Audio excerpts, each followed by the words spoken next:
I should just take a moment to express how deeply touched I was by the wonderful film that we've just witnessed, which traced my family's involvement in the early days of the United Nations.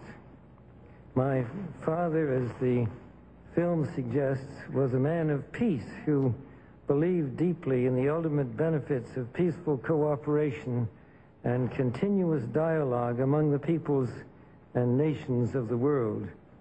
Recalling his role and that of my brothers, John and Nelson, as you may have noted, makes this occasion very especially meaningful for me. Had they still been alive, and I wish they were, I would have supported your conferring on one or all of them this award this evening. The film touched me briefly, but it also touched briefly on the history of the United Nations. I'd like to begin my own remarks this evening with a brief reflection on the history of the United States as it sheds light on our own involvement with the United Nations today. The United States, as the saying goes, is a nation of immigrants.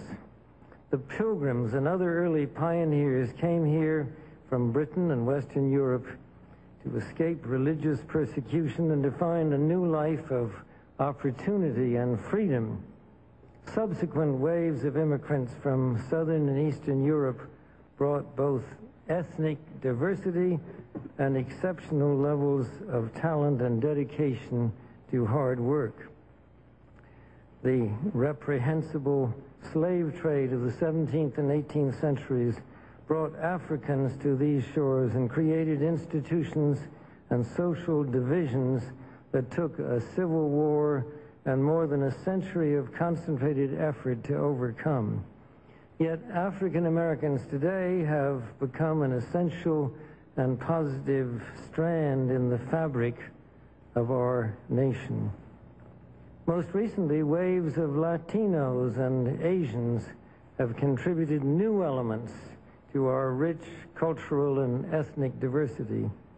For more than 400 years, the strength of this nation has lain in our capacity to absorb and transform a complex and diverse population into a homogeneous nation, where a single primary language provides a common basis for communication and mutual understanding.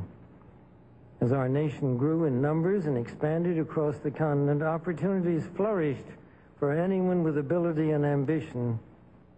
Underpinning this process of national expansion was our Constitution, crafted at the moment of our national independence by a group of talented and far-sighted leaders whose principles were firmly rooted in the ideals of democracy and individual freedom. 2 world wars in the first half of this century forced the United States to emerge from its primary preoccupation with internal expansion and economic growth to become a power with global influence and responsibilities. That is the position in which we find ourselves today, as the most powerful nation on earth, near the peak of our worldwide influence and authority. Indeed, with the dissolution of the Soviet Union and the discrediting of centrally planned economies, the opportunity for enlightened American leadership is perhaps even greater than it was in 1939 at the beginning of the Second World War, or in 1945 when the Cold War began. But this persistent window and this present window of opportunity, during which a truly peaceful and interdependent world order might be built, will not be here for too long. Already there are powerful forces at work that threaten to destroy all of our hopes and efforts to erect an enduring structure of global cooperation. I refer here to those ruthless advocates of ethnic nationalism who seek to break apart existing nations, as well as to militant fundamentalists who want to subordinate or even eliminate anyone who refuses to comply with their own rigid ideological beliefs. In contrast to those radical and divisive forces, our contemporary world has also seen the emergence of an array of scientific, technological, and economic phenomena that are linking nations more closely together, making enhanced cooperation not only possible, but absolutely imperative.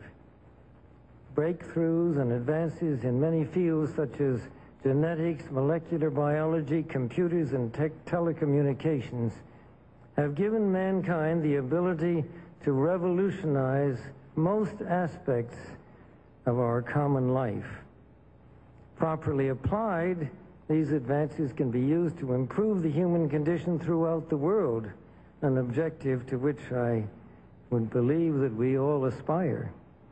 Ironically, however, the very innovations that are making possible dramatic improvements in human well-being are also creating new problems which raise the specter of an alarming and possibly catastrophic disaster to the biosphere we live in.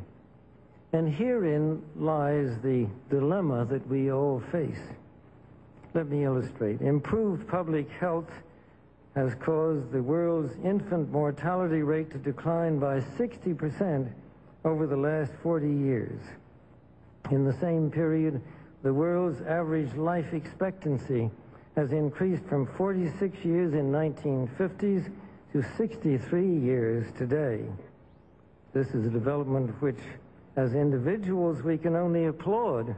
However, the result of these positive measures is a world population that has risen during the same short period of time geometrically to almost 6 billion people and could easily exceed 8 billion by the year 2020.